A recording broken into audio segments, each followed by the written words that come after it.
So about 15 days ago, I got a lot of messages from a lot of my friends and a lot of people that I don't know of. They messaged me asking me for referral for a position in Adobe. So there was a position in Adobe for entry level software developer, and a lot of people asked me for referrals. And the next day, when I was having dinner, I met my HR, the person who is hiring for that position.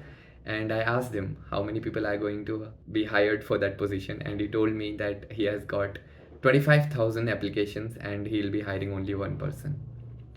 So, one out of 25,000 of those people who have applied for that position would get that job. That means that one person really has to stand out among those 25,000 people. And that's why the question is, how do you stand out among so many people as a software developer in 2023? I'm gonna give you 4 of my most favorite tips to help you stand out as a software developer. Let's go.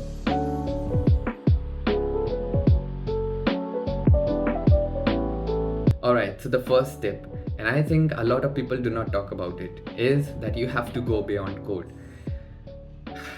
Yes, as a software developer, you are expected to code. But in reality, you're not gonna spend 100% of your time coding stuff. No. You're gonna spend like 20-30% of your time coding stuff, and rest 70% of your time is going to go in writing documentation, writing blogs, writing tests, talking to people, attending meetings, helping others, reviewing someone's code, convincing people that whatever you're trying to do is actually useful, and a lot of other things. So being a software developer doesn't mean that you need to be good at coding only. In reality, being a good software developer means you're good at coding, you have great communication skills, you know how to talk to people, how to communicate with people, you know how to help others, you know how to read someone else's code, and a lot of other stuff. But the thing is, we don't really train ourselves for that, do we? As students, we spend most of our time trying to learn coding. I still feel a lot of students have that mentality of, I'm gonna learn app dev, I'm gonna learn web dev, and I will get a job. No, that is not gonna help you get a job, unfortunately. Gone are the days when you'll get a job because you know how to write code. No, no, no.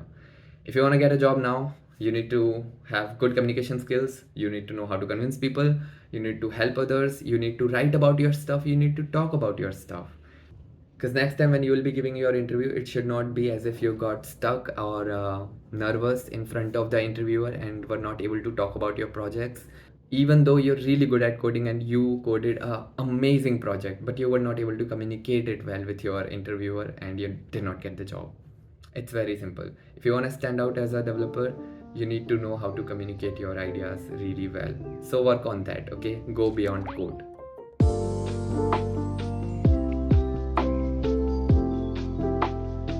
Second thing that I want to tell you is that you have to be more efficient.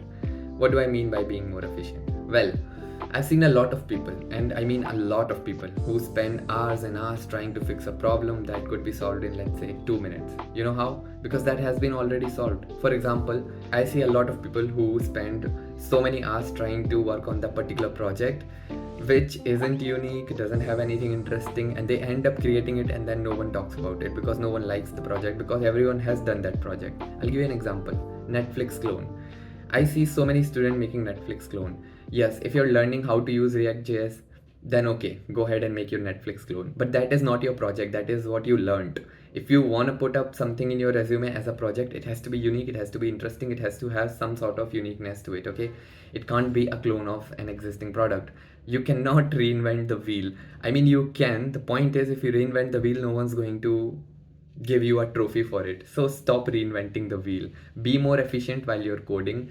If you think कि आज मैंने React सीख लिया and अब मुझे आ गया front end, that's not how it works. You have to constantly keep on learning new things because that's how tech industry and software development is in general. You have to constantly be on your feet.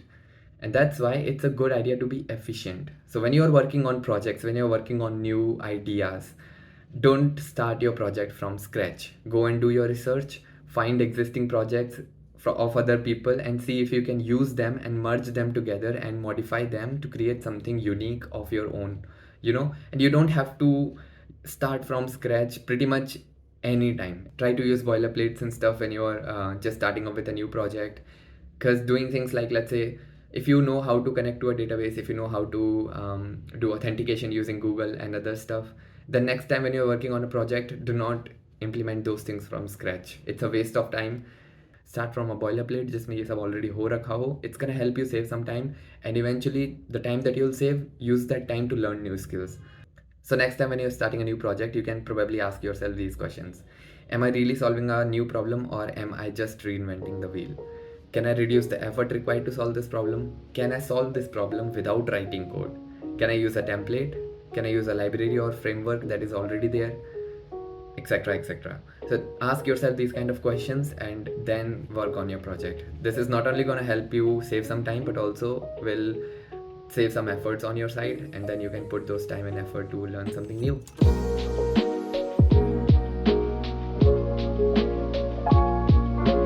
At number 3, we have create useless stuff.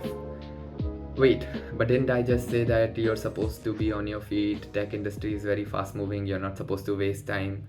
And then if you're creating useless stuff, aren't you wasting time? It depends on what kind of useless stuff you're creating, okay? See, if you're implementing authentication in 10 different projects from scratch, you're wasting your time because you're not learning anything new, and it is not exciting unless it is for you. It's not exciting for me, okay?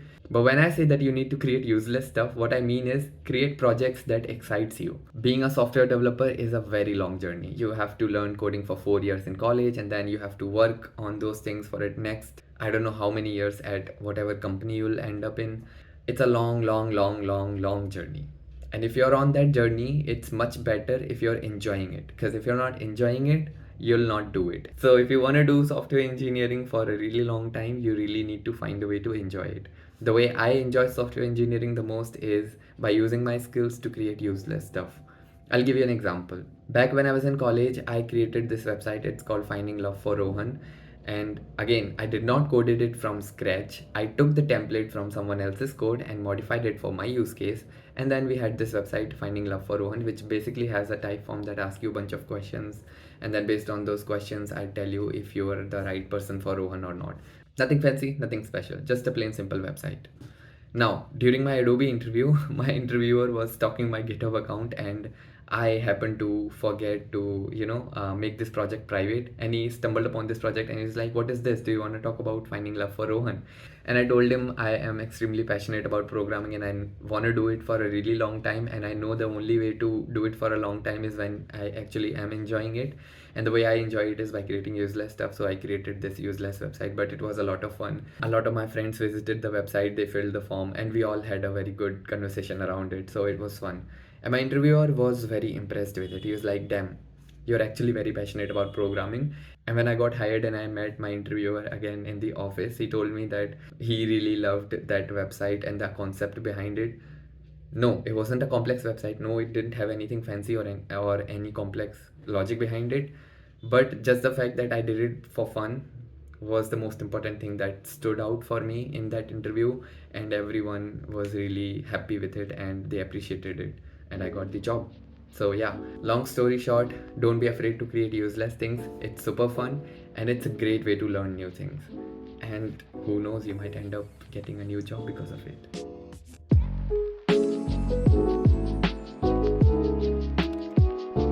Number 4, the fourth thing. Finally, if you're at this part of the video, I think you deserve to know this. Touch grass, which basically means go outside and do something that is not related to programming. This is very much in hand with the last thing which I said, create useless stuff. But in that case, you were creating useless stuff using your programming skills. In the fourth point, do whatever the hell you want to do. Just do something other than programming. Okay, take out some time every now and then and do something other than programming. Once again, programming or being a programmer is a long journey. You don't want to overwhelm yourself, you don't want to overwork yourself, and you don't want to end up in a situation where you just, are exhausted with programming and don't feel like coding at all. Since I manage my personal life and my programming life very well, I spend most of my weekends coding. Can you imagine? I spend 5 days a week coding for Adobe and then 2 days working on my personal projects. And the only reason that I'm able to do that is because I manage all of these things very well. So this is something that you need to learn. You need to go outside and do something that is not related to programming. Do something that you actually love to do other than programming also, and it's good for your mental health, it's good for your career. So find a balance between everything. Touch grass. Alright, that's pretty much all for this video. I wrote a blog on this. Go and check out the blog, the link is in the description.